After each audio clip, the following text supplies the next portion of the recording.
Hi there, and welcome to this episode of Inside the Mind of a Hacker with myself, Andrew Constantine. And I am very pleased to announce that this is our second episode of social engineering, where we're going to jump into the phases and the techniques around successful social engineering attempts. Now, I hope that you're following on from the previous episode where we just touched on social engineering, what it was, some of the behaviors specifically around trust, around fear, greed, morality, why do and how do these attacks now happen? And we'll look through now the phases and obviously some of the techniques, a real important technique that I think is the core foundation around social engineering. So without further ado, sit back, relax, and let's get started. So before we even go anywhere near the phases and obviously the techniques into social engineering, I thought I want to raise and show you guys some examples of things that I've sort of seen over my years of doing some physical penetration testing and some physical attacks. Now, to the left of me over here, if I can just get my pen, to the left of me over here, you can see a couple of things on this person's desk. Now, this was a large financial services company here in Australia, and they were generating close to $90 million in revenue. And as you can see, they've got some papers, they got a Mercedes-Benz car keys, they got a bag, they got some more files, documents over here. And this was just one of those things where you just walk in and you just and I actually encourage that. I do encourage you tomorrow morning when you are getting to your work, step out of the elevator or the lift and actually just go into your reception area, take a big, deep breath of air and just walk around and let your eyes just dangle and let your eyes just absorb and observe everything. Just have a look around and you'll be so astounded at the things that you'll find. I do encourage you when you go into work tomorrow, look over into your neighbor, the guy that sits next to you or the person that sits next to you, and look at the desk and just observe the stuff that's on their desk. Now, there's been countless times where I've walked into an environment and I'm just gone, okay, this is going to be awesome because there's just papers everywhere. And you walk into the IT department or the IT area and they've got diagrams and they've got passwords and they've got console and shell access to these devices and passwords for this and diagram for this. And you're like, thank you very much. I'll just take a photo of that on my phone and, we're out. And it's scary at times when you actually do think of that, where, the information that we have on our desk, and it goes back to, I guess, the behavioral attribute that we mentioned before around social engineering ignorance, where we don't expect it to happen. So therefore, why do I need to put my things away where I know nobody's going to come in here and take a photo and try and jeopardize something? And it does happen. And, I've been in those cases where, we had to pull people apart because they failed the user awareness engagement where, they gave information or there was information there that they didn't hide or they didn't stop from getting accessed by someone else. And, when you pull them aside and you mention that, you mention the issue with them to, you mention the issue with them with the executive directors with you, it turns into a conversation of, but I never was told, I never was aware. And that's why we have these awareness engagements now, is to make you aware to go in tomorrow morning and put your files away, just because someone may walk around, take a photo with their phone and walk out. And next minute it'll be all over the news and things on the deep web. And it doesn't turn out to be a very nice thing. So, this over here in the middle was a HR division. They had almost 30 staff in HR, and they had papers of bins. They didn't even have a proper, a proper disposable area to go with a shredder. Those bins with the shred and the key and the lock. That's just there for fuel for shredding. They didn't have that. They had documents there, and and you look at those files, and there's people's superannuation details, banking details, employment contracts, payment information to other funds and to other companies, and you're like, whoa, do you not think you just put it in the bin and hope the cleaner comes here tonight and puts it away safely? It astounds me to the level of people aren't being aware enough, and And it goes back to, I guess, some of the executive leaders aren't doing enough to educate and train the staff correctly.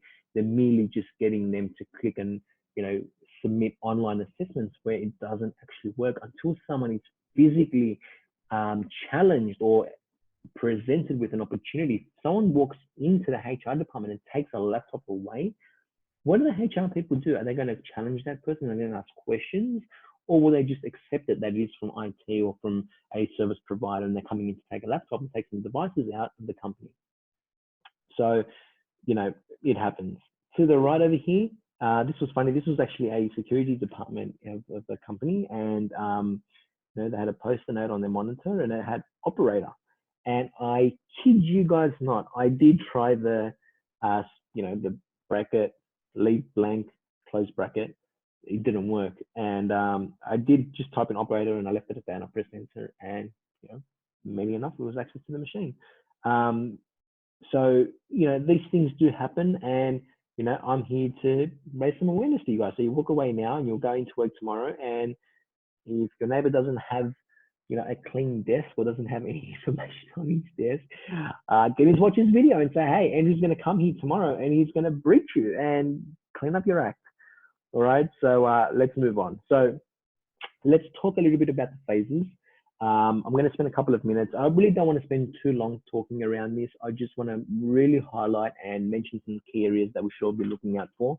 One of the sort of the phases that we want to look at is obviously the research. The first part of this is research. You walk into a company and you deep breath in and you just look around.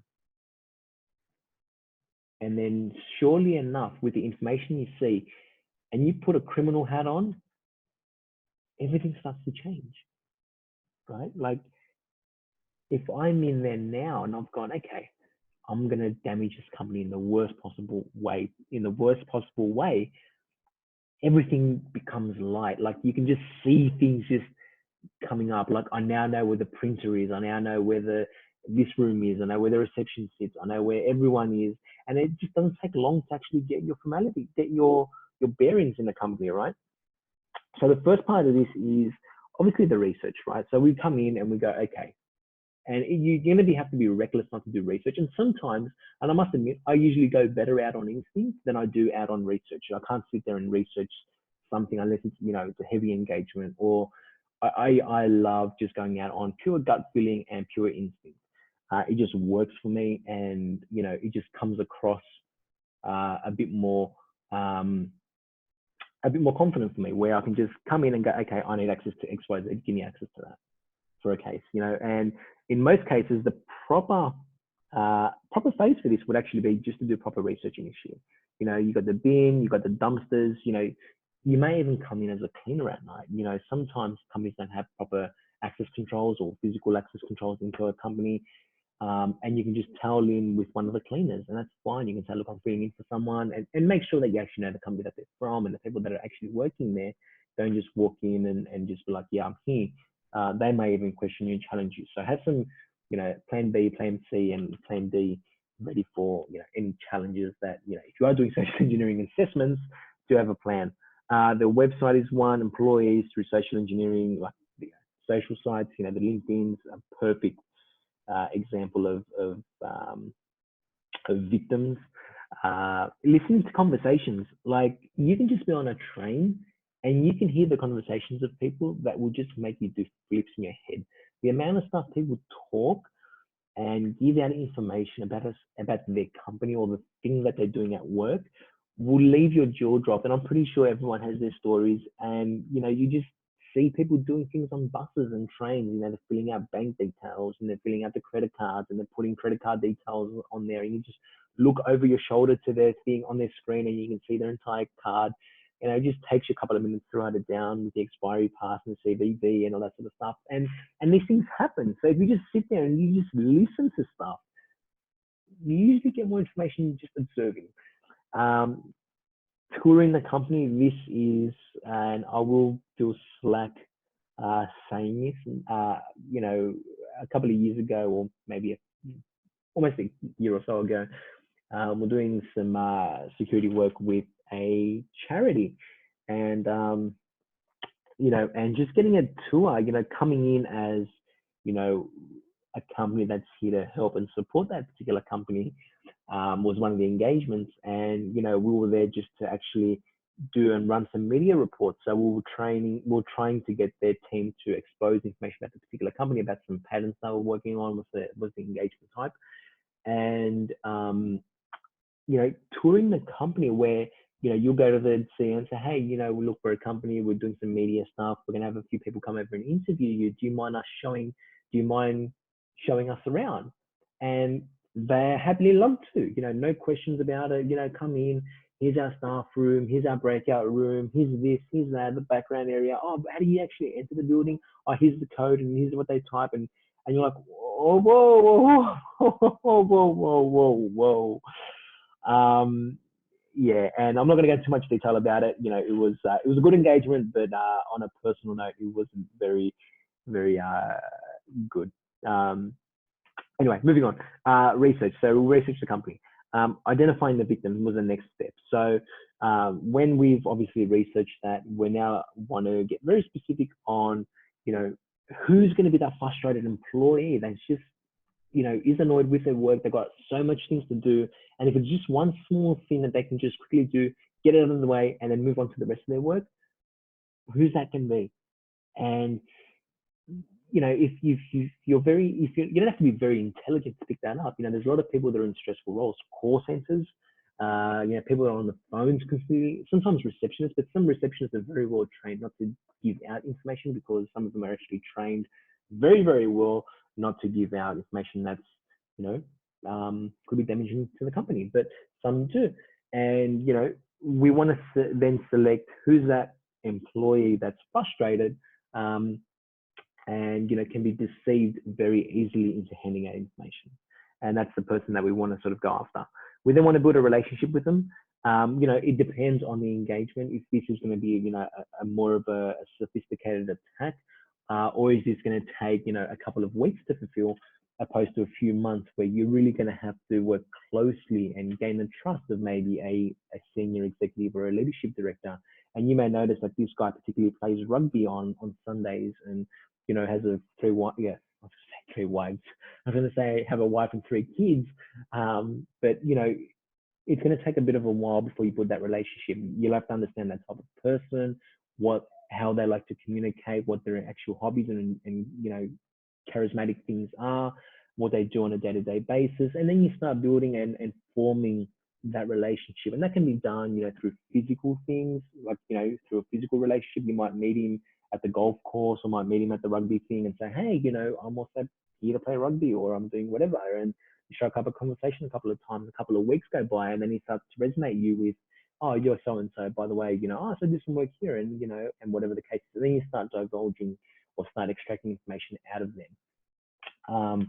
And then obviously it can be online and digital as well, through, social media avenues, or online forums are a good one, etc. So we then want to move over into the exploit, and obviously collect the data. So from here on, once we've built that relationship, we want to take advantage and, essentially exploit that relationship, which is not fun to do. But, when you're caught on an engagement and, this becomes, we need to do this, and then it sort of needs to happen. So at cases, you're building this relationship with this person, you end up understanding who that person is, and then you have to actually violate and, sometimes go ahead and actually do what you need to do. So, that's the essential the 4 phases around social engineering. You've got obviously your research, you identify who you're going to target, and there's a big difference between phishing and obviously spear phishing. Phishing is more of a spray gun approach, where I'm just going to start shooting and hopefully it's going to hit someone. Whereas the spear phishing, you're getting very specific on your attack. You might notice that Roy enjoys drinking a certain drink every day, whether it's V or a certain coffee brand, or he just has this thing that he just enjoys doing. So why not craft something specific for Roy, where you're probably going to get more of a chance. You probably have a 99% success rate of hitting Roy than you would maybe at a phishing attack, which may be 10%, which would be a hit and miss essentially. So that's essentially the 4 phases that we sort of if you're playing in those rules, that's how a social engineering attack will tend to work. So now that you know how they work, you can start putting in measures around research. Do we have confidential information on our website that shouldn't be there, like contact numbers, email addresses, details that can specify things, or later, leak out information that shouldn't? Is our company putting things in the bin incorrectly? Are we putting in, financial records in the bin without shredding it? And then putting measures around what do we do now? Okay, so that's pretty much it. Now let's move on to the methodology, and this is not going to take too long, but the only methodology that I want you guys to walk away with today is impersonation. Okay, if you can know anything about social engineering, it's about impersonating someone to be someone that they're not, and that's everything with social engineering. It's to deceive. It's to, okay, I am this person, but I'm not really that person, and I need you to give me details about X, Y, Z. And it's all the things that we mentioned before. It's the shoulder surfing.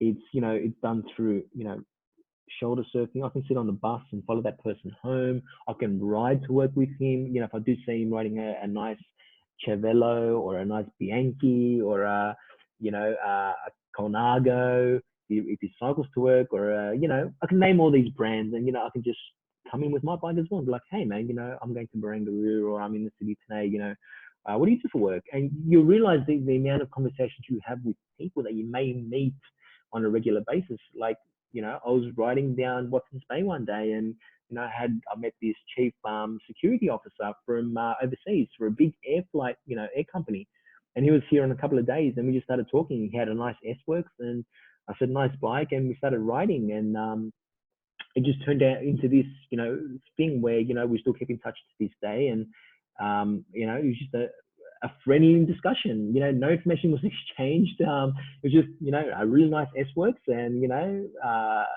and then just a conversation from there. So, these things happen that way, and sometimes you don't sort of realize it, but, if you are on the same track with a particular someone on a, going to a particular destination, wherever that may be, and you start seeing that person more often, your guard tends to come down, because, he too is riding a nice bike or driving a nice car, and you too are also part of that Porsche club or part of the whatever club, and, you guys are enjoying that recreation time.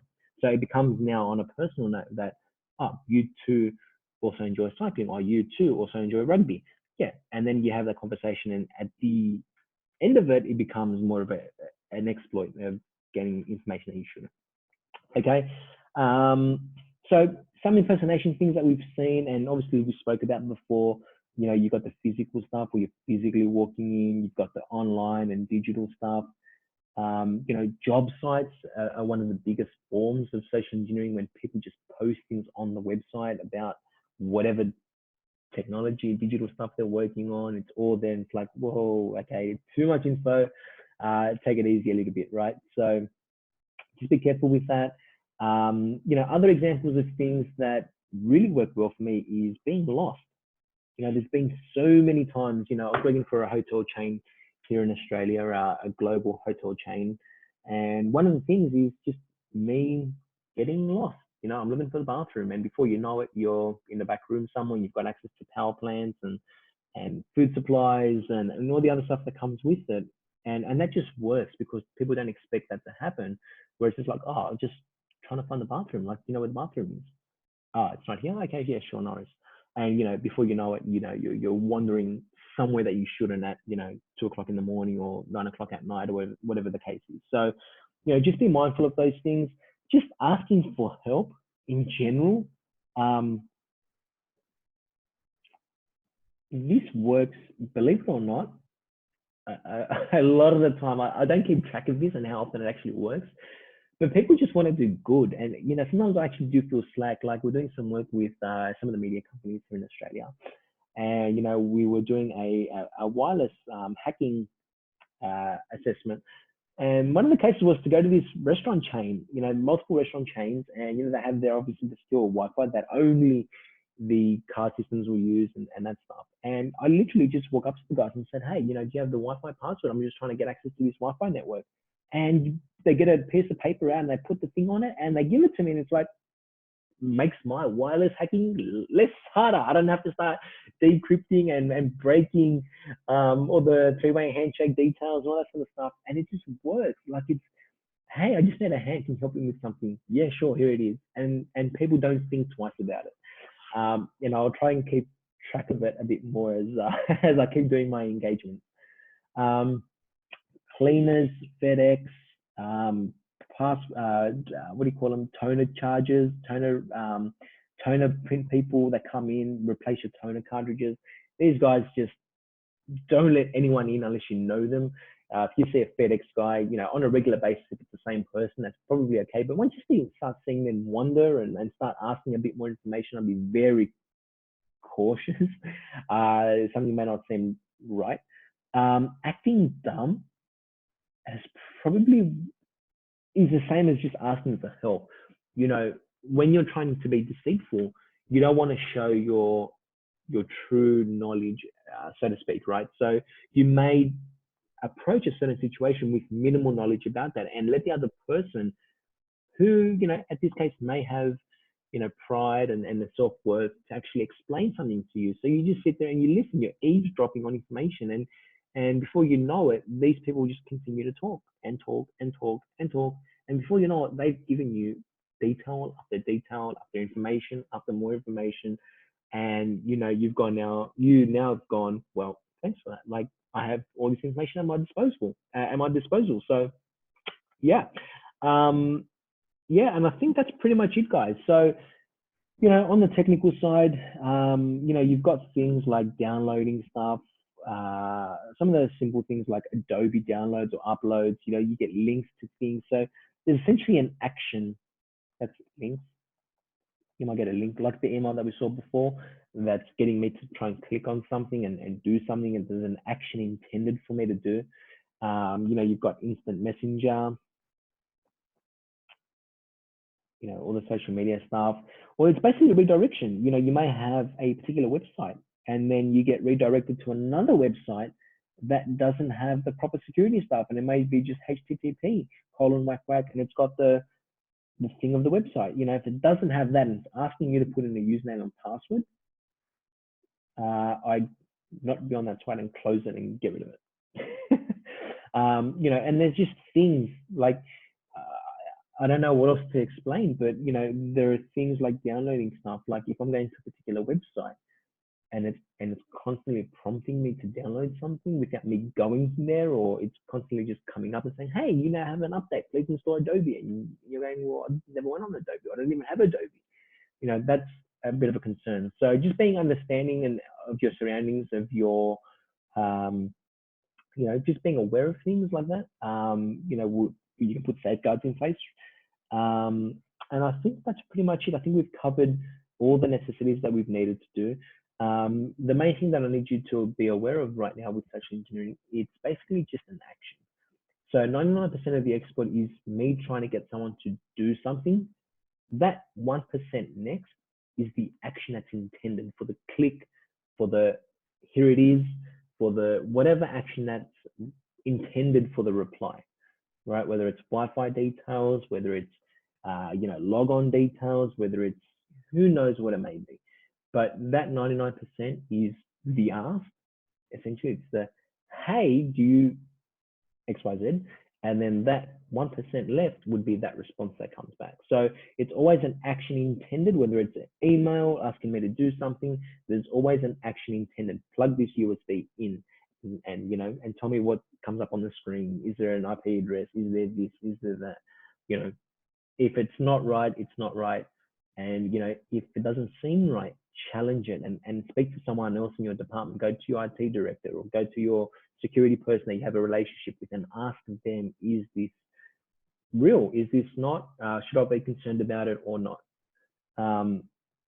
And yeah, I think that's pretty much it, guys. I hope that, I'm just going to get rid of my pen here so I can clear up my drawing.